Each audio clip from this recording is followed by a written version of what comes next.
Two young sisters vanished from a family picnic in North Carolina while their parents were loading the car. After over a decade of the case going cold, a treasure-hunting blogger with a metal detector stumbled upon a clue that no one expected. The phone rang, and June Morrison's stomach tightened. The number was unfamiliar, and the early hour made her uneasy. She answered on the third ring. "Mrs. Morrison, this is Detective Harrison with the Forest County Police Department. We found something about your daughter's case. I need you to come to the station immediately." The coffee mug slipped from June's fingers, shattering on the kitchen floor. It had been 14 years since anyone called about Emma and Sophie. Her hands trembled as she clutched the phone.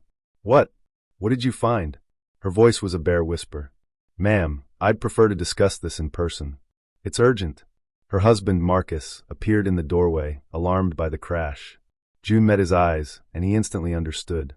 During the drive to the police station, June's mind reeled back to that horrific day. It was their annual trip to the holiday home, and the girls were so excited. Emma, clutched her favorite stuffed rabbit, and 7-year-old Sophie carefully packed her special stainless steel thermos with butterfly stickers she'd decorated herself. The picnic was idyllic. They'd spread their blanket near the forest's edge, close enough to the shade, but far enough to watch the girls play. Sophie was teaching Emma how to do cartwheels, their giggles echoing through the trees. "I'll start cleaning up," June told Marcus. They worked together, making trips to the car with the cooler and supplies. It couldn't have been more than 15 minutes. When they returned for the blanket, the girls were gone. They went from calling out casually, "Sophie, Emma, time to go," to screaming their names in a panic. Search teams combed the forest for weeks, but it was as if the girls had simply been swallowed by the earth. Detective Harrison was waiting in the lobby, his face grave. He led them to a small conference room where an evidence box, sealed and labeled, sat on the table. 3 days ago, a blogger named Mike Garrett was in the forest with his metal detector, the detective began. He runs an online treasure hunting channel. His detector went crazy near a large oak tree. He showed them a photograph of the detector's screen, which read 99, an extremely high reading. The blogger thought he'd found something valuable, maybe old coins or relics. The signal was so strong he spent hours digging carefully. What he found? Harrison paused, struggling with his words. He found human remains in this. With gloved hands, the detective lifted a clear evidence bag from the box. Inside was a tarnished, dirty stainless steel thermos. June could still see the remnants of butterfly stickers on its surface. "No," June whispered, her hands shaking. "That's Sophie's thermos. She was so proud of it." Her voice broke entirely. There were also fabric remnants consistent with clothing. Detective Harrison continued gently. "A green gingham pattern. We were able to recover enough remains for a dental record identification. It's Sophie." The room spun. June felt Marcus's arms around her as she heard herself sobbing from a distance. Her 7-year-old daughter, her bright, beautiful Sophie, had been lying in the cold ground just miles from where they'd searched. "This changes everything," Detective Harrison said softly. "This is no longer a missing persons case. It's a homicide investigation. We're re-examining every lead, every person who was interviewed 14 years ago." "What about Emma?" Marcus asked, his voice raw. "Was there any sign of Emma?" "Not at this location," the detective replied. "But we're expanding the search immediately. Every available resource is being deployed.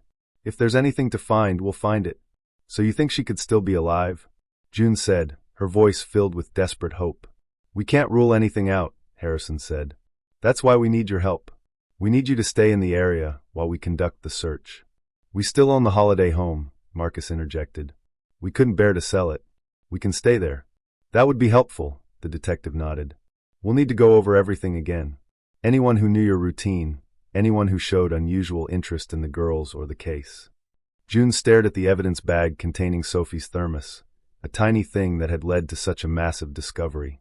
She thought of the treasure hunter who found not coins, but every parent's worst nightmare. "When can we see her?" June asked quietly. "Sophie, the medical examiner still needs to complete the full examination," he said. "But yes, once that's done, we can arrange for you to say goodbye properly." 14 years of not knowing had ended with the worst possible answer for Sophie. But as June gripped Marcus's hand, she felt a tiny spark of something she'd thought was lost forever. Hope. If there was even the smallest chance Emma was still alive, they had to try. "We'll go to the house today," June said, standing on unsteady legs. "And thank you, Detective Harrison, for handling this with such care." "We're going to find out what happened to your daughters, Mrs. Morrison," he promised. The gravel crunched under their tires as they turned onto the familiar path to the holiday home. It looked exactly the same. The weathered siding, the wraparound porch, the tire swing still hanging from the old maple tree, its rope now frayed with age. Marcus cut the engine, and they sat in silence, neither wanting to be the first to open the door and break the seal on this time capsule of their former life. "We don't have to do this," Marcus said quietly. "We could stay at a hotel." June shook her head. "The detective might need us. And if Emma is out there somewhere, I want to be close." The front door, swollen with years of neglect, finally gave way. Musty air rushed out to meet them as dust motes danced in the afternoon sunlight. Everything was exactly as they'd left it on that last frantic night 14 years ago. June moved through the rooms like a ghost. Family photos were still on the mantel. In the kitchen, her heart seized. Emma's drawings were still pinned to the refrigerator with alphabet magnets. June traced the crude crayon figures labeled Mama and Dada and Soph. "The search teams are gathering at the ranger station," Marcus said gently, touching her shoulder. "We should check in." The ranger station had been transformed into a command center. Police vehicles, volunteer cars, and news vans crowded the parking lot. Yellow tape sectioned off areas and officers directed the organized chaos. That's when June saw him. Park Ranger Mitchell stood near a folding table covered in maps. His hair was grayer now, but his overly helpful demeanor and the way he inserted himself into everything were unmistakable. June's skin prickled with the same unease she'd felt 14 years ago. Mitchell had been the ranger on duty that day, the last official to see her girls alive. During the initial search, he'd been everywhere, offering theories and suggesting search patterns. He was too involved, she'd thought then, too interested in every detail of their family's routine. She watched him now, directing volunteers through the forest. He was steering teams away from the northern section, just as he had during the original search. "That area is too dangerous," she heard him tell a group of eager volunteers. "Unstable ground, old mining shafts. We'll keep to the established trails for now." But June remembered that area. There were no mining shafts, just dense forest. "Detective Harrison." June pulled the detective aside. "That Ranger Mitchell, he's doing the same thing he did 14 years ago, steering people away from certain areas." The detective followed her gaze. "Tom Mitchell. He's been instrumental in organizing the volunteers. Knows this forest better than anyone." "That's just it," June insisted. "During the original search, he had incredibly detailed knowledge about our family's routines. I thought it was odd then, but everyone said I was just traumatized." "Mrs. Morrison, I understand your concerns," Detective Harrison said carefully. "But without concrete evidence, I can't act on gut feelings. Mitchell has an impeccable record." Before June could respond, Mitchell stood before them, his weathered face creased with concern. "June Morrison," he said, his voice carrying that same overly familiar tone. "I'm so deeply sorry about Sophie. I never stopped thinking about your girls." He reached out as if to touch her arm, and June instinctively stepped back. Mitchell's eyes flickered with something, annoyance? Hurt? Before resuming their sympathetic expression. "I could show you the exact spot where the girls were last seen," he continued. "Sometimes returning to a location can trigger memories. I have a break in an hour if you'd like me to walk you through it." "That's kind of you," Marcus interjected, appearing at June's side. "But we're not ready for that yet." Mitchell nodded, but his gaze lingered on June. "Whenever you're ready, I'll be here. I'm always here." As he walked away, June grabbed Marcus's hand. "There's something wrong with him. I felt it then, and I feel it now." Marcus squeezed back. "I know, but the detective is right. We need evidence. For now, let's just watch and wait." June nodded. But as she watched Mitchell return to his maps, she couldn't shake the feeling that the answer to her daughter's disappearance had been right in front of them all along. June was refilling the coffee maker when she heard a car door slam outside. Through the kitchen window, she saw her brother Daniel climbing out of his SUV. He'd made the 6-hour drive in record time. "June," Daniel said, pulling her into a fierce embrace. "I can't believe they found Sophie. But Emma, there's still hope for Emma, right?" "They think whoever took them might have kept Emma," June managed, drawing comfort from her younger brother's familiar presence. "Then we'll find her," Daniel said firmly. Within hours, the holiday home transformed into a bustling command center. Extended family and old friends arrived in waves. The quiet, dusty rooms filled with voices, supplies, and an energy born of both grief and hope. At the ranger station briefing that afternoon, Detective Harrison addressed the crowd of volunteers. Daniel stood near the front, listening intently. The remains were discovered here, the detective said, pointing to a spot on the map. We're expanding outward in all directions, but paying special attention to areas with similar terrain. Can you tell us more about the metal detector discovery? Daniel asked. What setting found the thermos? The detective looked surprised by the technical question. The blogger's video showed he was using discrimination mode to detect non-ferrous metals. The reading was 99. That's extremely high, Daniel said thoughtfully. Stainless steel would certainly trigger that. Do we have other detectors? Different frequencies might pick up other metallic objects like zippers or buttons. June felt a surge of gratitude for her brother's practical approach. While others were emotional, Daniel focused on the methodology, on concrete ways to help. June noticed Park Ranger Mitchell watching their family group, his gaze fixed on Daniel. When volunteers began signing up for search sectors, Daniel immediately moved to the clipboard for the northern quadrant.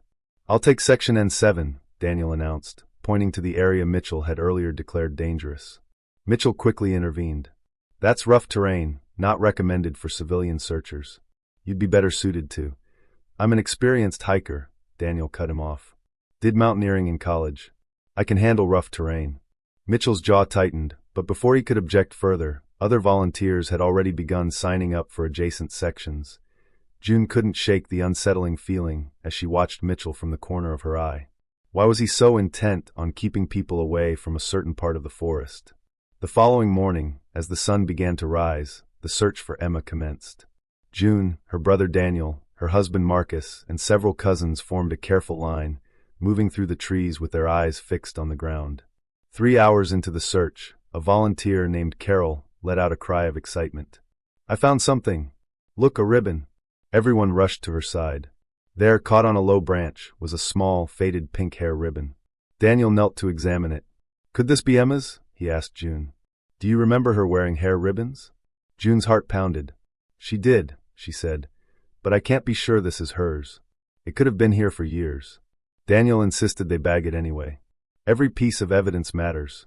As a police photographer documented the find, June noticed Mitchell nearby, even though he was supposed to be in a different sector. He stood at the edge of the woods, watching them. When their eyes met, he offered a concerned smile and then slipped back into the trees. Marcus, June whispered to her husband, Mitchell is always showing up wherever we are. Doesn't that seem strange? But Marcus wasn't listening. He was focused on Daniel, who had moved away from the group and was pacing near the treeline, a cell phone pressed to his ear. Daniel's agitated body language, and the way he repeatedly ran a hand through his hair, made June uneasy. After a few minutes, Daniel hung up and approached them. Hey, I need to go back to town, he said. The search teams are running low on supplies, water, energy bars, first aid kits. I'll be quick. Marcus offered to go with him, but Daniel quickly refused. No, you should stay here with June. I'll be faster on my own. Besides, there's a work thing I need to check on. Some fires can't wait. June watched him hurry away, his urgency seeming excessive for a simple supply run. June felt rather than saw Mitchell observing their family drama from behind them. Did Daniel seem odd to you? Marcus asked quietly. June wanted to say yes, but her attention was drawn back to Mitchell. He was speaking into his radio, his gaze still fixed on Daniel's retreating figure. Everyone was watching everyone, she realized. Sophie's discovery had replaced their shared grief with suspicion, which now seeped into their family, finding every hidden crack. June drove into town, the crumpled supply list in her hand. The search teams were using up supplies faster than anyone had expected. She had volunteered for the pharmacy run partly to help, but mostly to escape the suffocating atmosphere of her house, where every corner held a memory.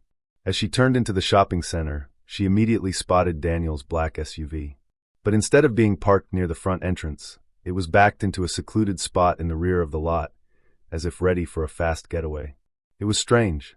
Daniel had said he was heading to his house, which was 40 minutes away, for a work call. June sat for a moment, an unsettling feeling prickling at her neck. Why would he lie about where he was going? And why was his car parked so oddly? She got out and decided to see if he needed help with the supplies.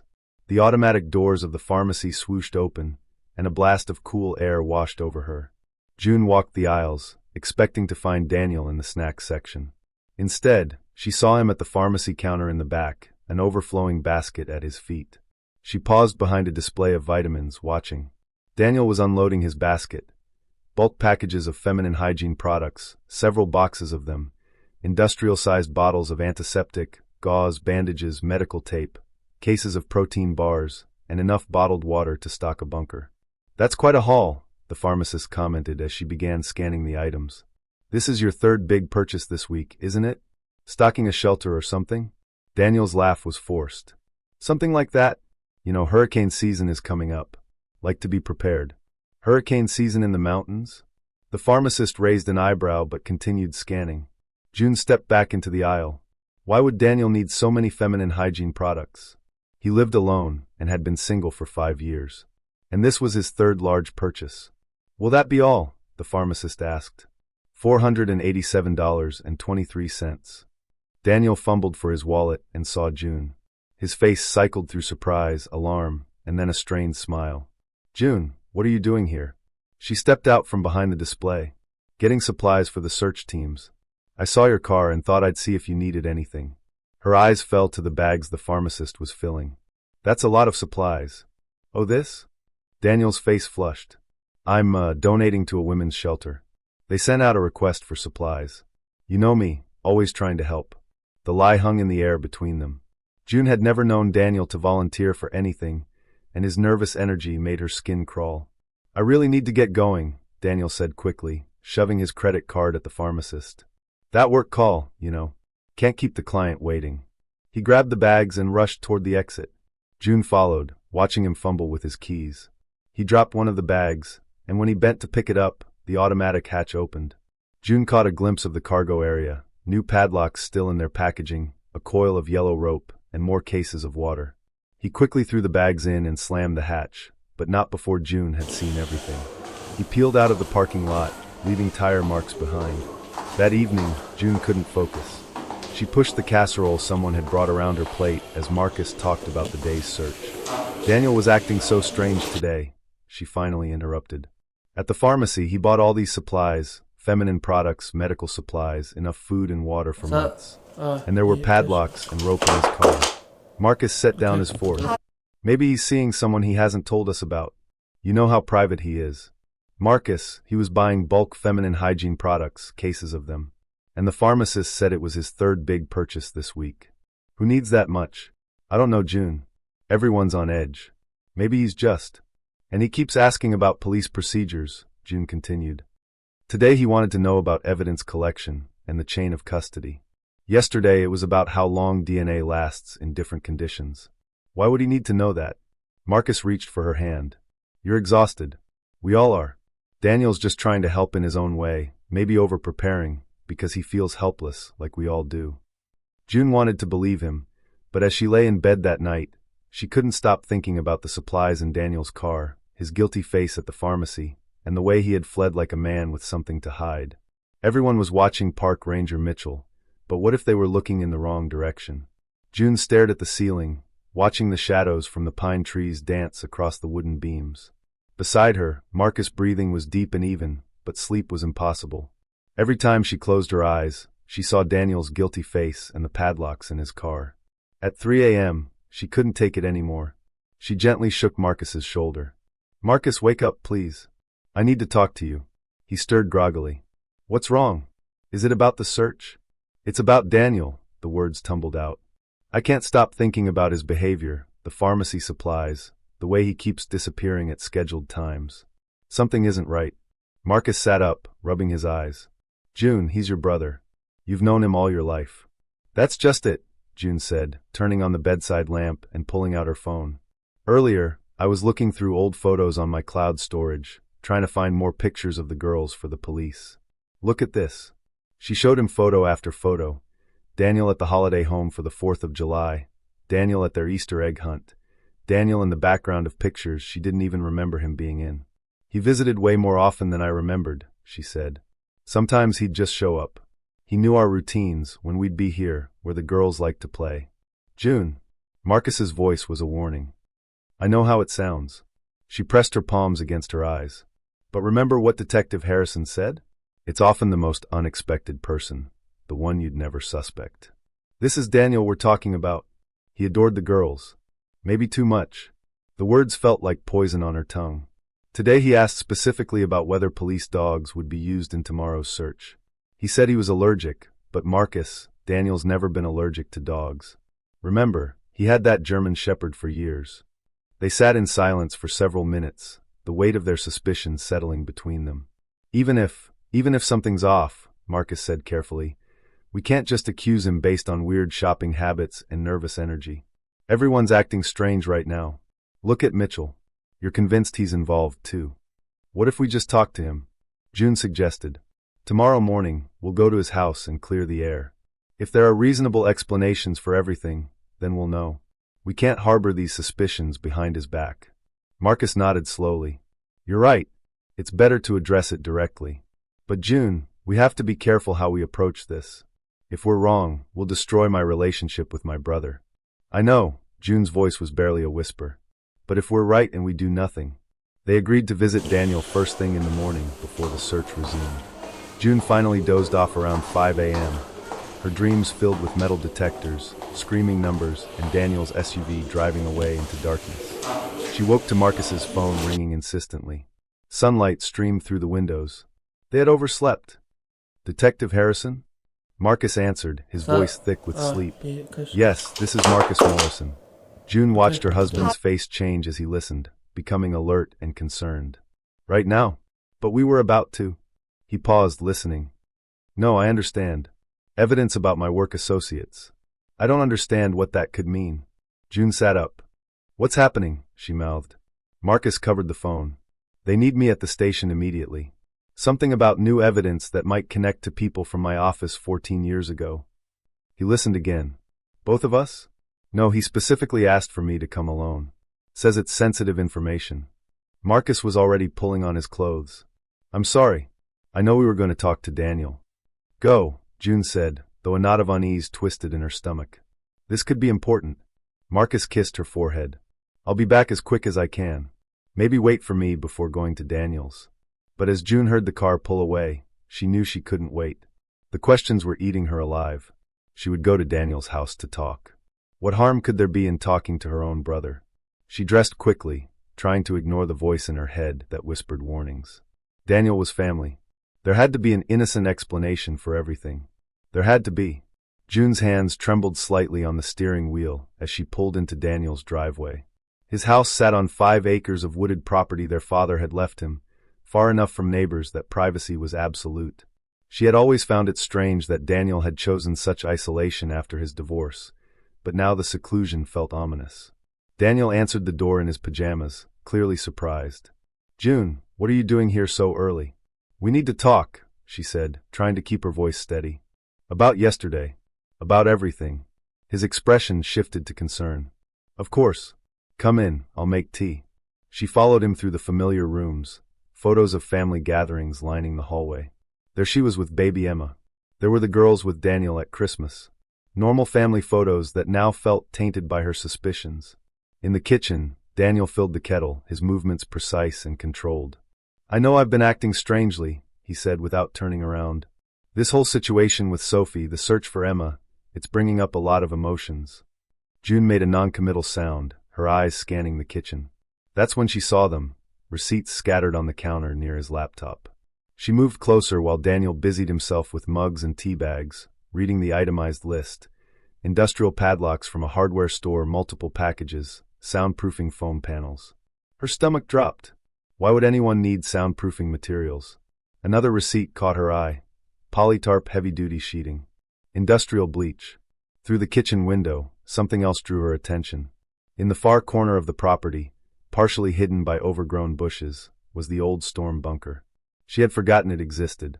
Their father had built it during the Cold War paranoia of the 1960s, a reinforced concrete structure sunk into the earth. Daniel had claimed he'd sealed it years ago, but the vegetation around the entrance had been recently cleared. Finding anything interesting? June spun around. Daniel was standing directly behind her, no longer by the stove. His face had changed, the concerned brother mask slipping to reveal something cold and unfamiliar. June gestured weakly at the receipts. These were sitting here. You always were too nosy. Okay. His hand moved casually to the knife block on the counter. Always poking around where you shouldn't, just like that day at the picnic. What? June's mouth went dry. You should have been watching them. His fingers wrapped around the handle of a large kitchen knife. Instead, you were so focused on cleaning up, making everything perfect. Back and forth to the car, leaving them alone. Daniel, what are you saying? They were so beautiful, June. So perfect and innocent. His voice had taken on a dreamy, faraway quality that made her skin crawl. Emma with those big brown eyes. Sophie so smart and spirited. They were meant to be preserved like that, protected, kept safe from the ugly world. June edged toward the door. I need to call Marcus. Daniel moved faster than she expected, blocking her path. The knife glinted in his hand. You're not going anywhere. You always ruin everything. Always have to meddle. Daniel, please. They were mine, he exploded, spittle flying from his lips. I love them more than you ever could. You and Marcus so careless with such precious gifts. That day at the picnic, when I saw them alone, it was like fate. The perfect moment I'd been waiting for. June's legs threatened to buckle. You took them. You took my babies. I saved them. His face twisted with self-righteous fury. I saved them from growing up in this filthy world, from becoming disappointed and bitter like everyone else. He grabbed her arm with his free hand, the knife pressing against her ribs. Come on, since you're so curious about my purchases, let me show you what they're for. He forced her out the back door and across the yard toward the bunker. June's mind raced, looking for an escape, but Daniel kept the knife pressed firmly against her side. 14 years I kept her perfect, he rambled as they walked. My little Emma. Sophie was too difficult, too strong-willed, always crying for you. But Emma was young enough to forget, to learn that Uncle Danny was her whole world now. He fumbled with a heavy padlock on the bunker door, then shoved it open. Concrete steps led down into darkness. The smell of damp earth and something else, human occupation, wafted up. Move, he ordered, forcing her down the steps. Battery-powered LED strips provided a dim illumination. As June's eyes adjusted, the horror of what she was seeing struck her like a physical blow.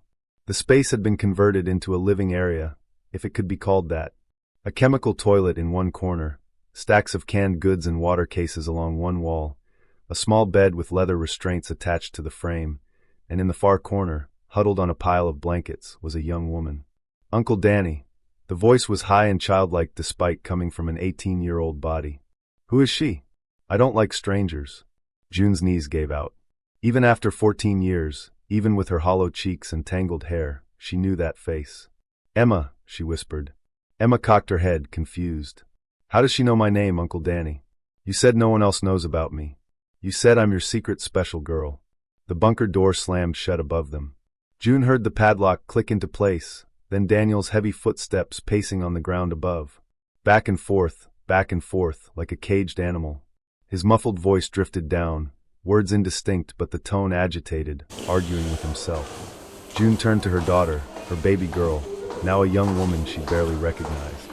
Emma had pressed herself deeper into the corner, arms wrapped around her knees, making herself as small as possible. Emma, sweetheart, June said softly, inching closer.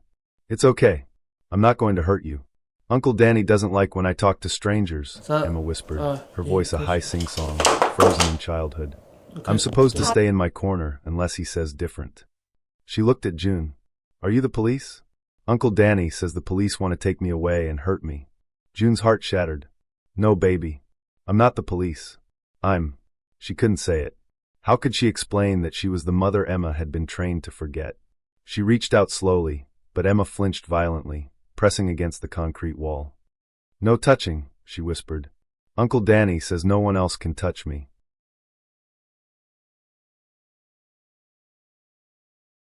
Only Uncle Danny. I'm his special girl. The programmed responses, the childlike speech patterns from an 18-year-old mouth, it was grotesque. June could see the years of conditioning in every gesture, every word. Her little girl had been systematically broken and rebuilt into Daniel's twisted fantasy. Above them, the pacing stopped. June heard the padlock rattle, then the door creaked open. Sunlight flooded down the stairs, silhouetting Daniel's form. He descended slowly, and June's blood froze when she saw what he carried. A blue polytarp, the kind used at construction sites, and a coil of rope. His movements were resigned now, methodical. Time to go, Emma, he said, his voice eerily calm. We're going to take a trip to the forest. The forest? Emma perked up slightly. Are we going to see the birds? You promised we could see birds someday. That's right. Daniel moved toward her, and June saw the terrible purpose in his eyes. But first, you need to take your medicine, the special sleepy medicine. Daniel grabs Emma's arm roughly, yanking her to her feet. She's too old now, he spits, his face contorted in a mask of fury. She aged out. I kept her as long as I could, but look at her. She's not a little girl anymore. She's ruined. He drags the compliant Emma toward the stairs. I should have gotten rid of her years ago, when she started developing. But I was weak. I kept thinking I could preserve something of what she was. Daniel, please, June begs, following them. She's your niece. You loved her. I did love her. That's why she has to go now, while there's still something pure left. He tightens his grip. Sophie understood too much. Always crying, always fighting. I had to silence her after just a few months. But I was smart about it. He pauses on the stairs, a sick pride in his voice.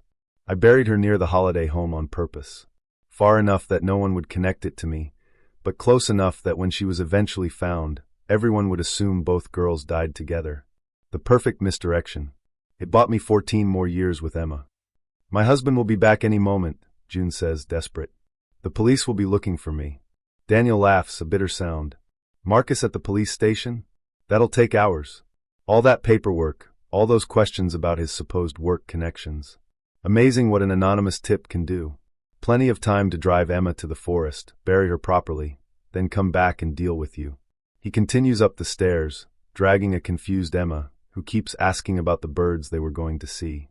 A primal fury builds in June. Not her baby. Not again. As Daniel reaches the top of the stairs, struggling to manage Emma and the tarp, June launches herself at him with a ferocious scream. She slams into his back, causing him to stumble and lose his grip on Emma. More importantly, the hunting knife tucked in his belt clatters to the concrete floor. June dives for it as Daniel tries to regain his balance. Her fingers close around the handle, just as he realizes what has happened. You bitch, he screams, lunging for her. But June is already moving, adrenaline giving her a speed she never knew she had. She bursts up the stairs and into the house. Daniel's footsteps thunder behind her. The landline phone sits on the kitchen counter. She snatches it, her fingers flying over the keypad. 911, what's your emergency? This is June Morrison. I'm at 445 Woodside Drive. My daughter, Emma, is here. The missing girl from 14 years ago. My brother Daniel Morrison kidnapped her. He's the kidnapper. Send police now. Daniel skids to a stop in the kitchen doorway, his face cycling through emotions as he realizes she's already connected to emergency services. The dispatcher is asking questions, but June just keeps screaming the address and that her kidnapped daughter is in the bunker. For a moment, Daniel is frozen. Then, his survival instinct takes over. He turns and runs, grabbing his car keys from the hook by the door. June hears his SUV engine roar to life, tires spraying gravel as he speeds away. He's fleeing. June tells the dispatcher. Black SUV license plate, but she can't remember it. My daughter's in the bunker behind the house. She's alive. Please hurry. Dropping the phone, June races back to the bunker. Emma hasn't moved from the stairs, standing confused where Daniel left her. Where did Uncle Danny go? She asks plaintively. He said we were going to see birds. June gathers her daughter in her arms, feeling how thin she is beneath the oversized clothes. Emma stands rigid, uncomfortable with the contact, but not fighting it. It's okay, June whispers over and over. You're safe now. You're safe. The sirens come quickly, growing louder until they fill the air. Police cars pour into the driveway, officers emerging with weapons drawn until June calls out that Daniel has fled. She helps Emma up the stairs and into the daylight. Her daughter raises a pale hand to shield her eyes, squinting in the brightness she rarely sees. Ma'am, I'm Detective Harrison. The detective approaches carefully. Is this Emma? When is Uncle Danny coming back? Emma asks him. He said we were going somewhere. I don't like when plans change. Detective Harrison's face goes professionally blank, but June sees the horror in his eyes. He calls for ambulances while more officers arrive. 2 descend into the bunker, and June hears one of them curse violently. The younger officer emerges moments later, his face green, stumbling to the bushes to be sick. Detective Harrison continues documenting the scene, his movements grim and methodical. The restraints on the bed, the scratch marks on the concrete walls, some old, some fresh. The calendar where Daniel had marked off days with notes June couldn't bring herself to read. When the paramedics arrive, they approach Emma slowly, speaking in calm voices. She keeps asking for Uncle Danny, wondering if he's angry with her, if she's done something wrong. You didn't do anything wrong, one paramedic assures her while checking her vitals. Uncle Danny says I'm brave when I take my medicine without crying, Emma replies. Am I going to take medicine now? That's when Marcus's car screeches into the driveway. He jumps out wildeed, having heard something on the police scanner. When he sees Emma, alive but so changed, he breaks down completely. Emma, he sobs. Oh God, Emma. Emma tilts her head at him. Who is that man? Why is he crying? Uncle Danny doesn't like crying. He says it's ugly. The paramedics gently guide both June and Emma toward the ambulance, explaining they need to go to the hospital for examination. Emma goes willingly, still asking when Uncle Danny will come back, if he'll be at the hospital, if she's been a good girl. As the ambulance doors close, June holds her daughter's hand, her living, breathing daughter, who doesn't know her at all. The emergency room buzzes with controlled chaos as June is wheeled in alongside Emma. Nurses descend immediately, their voices calm but urgent. They separate them. June to one treatment bay for her bruises and shock. Emma to a secure psychiatric room where specialists are waiting. I need to stay with her. June protests as they apply blood pressure cuffs and check her injuries. Ma'am, your daughter needs specialized care right now, the nurse explains gently. Dr. Patel is our best trauma psychologist. She'll help Emma feel safe. Through the doorway, June can hear Emma's voice, high and confused. Where's Uncle Danny? He doesn't like hospitals. He says, doctors want to steal our secrets. Dr. Patel's response is too quiet to hear, but her tone is soothing, measured. June closes her eyes, gripping the bed rails as a doctor examines the bruises on her arms where Daniel had grabbed her. 2 hours pass in a blur of examinations for fluids and police officers coming and going with updates. Then Detective Harrison appears, his face grim but satisfied. We got him, he says simply. State troopers picked up Daniel at a rest stop near the state line. He's in custody. June sags with relief. Is he talking? He's doing more than talking. He's given a full confession.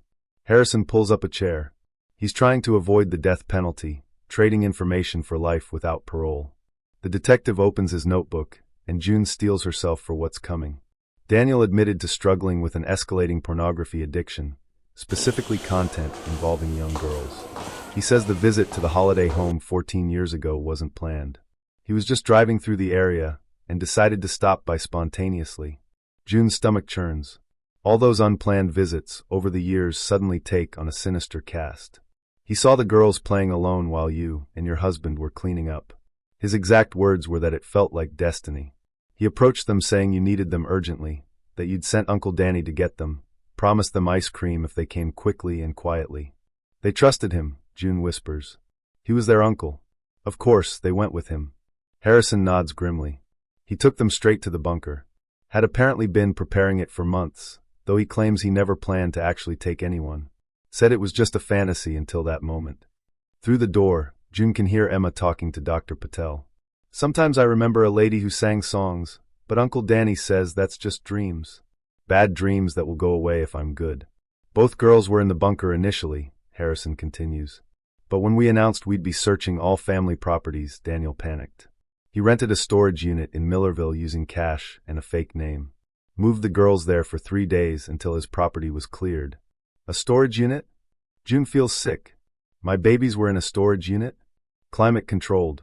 He made sure to mention that, Harrison says bitterly. Like it somehow made it better. The officers who searched his property barely glanced at the bunker. It had an old padlock on it. Looked abandoned. They never suspected. Dr. Patel emerges from Emma's room, approaching them with careful steps.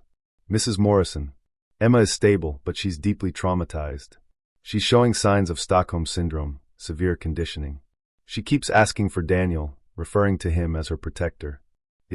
Does she remember anything about before? Fragments. When I mentioned certain words, mother, Sophie, home, she showed physiological responses. Increased heart rate, pupil dilation. The memories are there, but they're buried under 14 years of programming. She mentioned a song, a lullaby. Said she hears it sometimes, but Uncle Danny tells her it's not real. Detective Harrison clears his throat. There's more about Sophie. Daniel says she never adjusted like Emma did. Kept trying to escape. Constantly asked for you. After about 4 months, when the intensive searches had died down, she managed to break the lock on the bunker while he was at work. She made it to the forest before he caught her.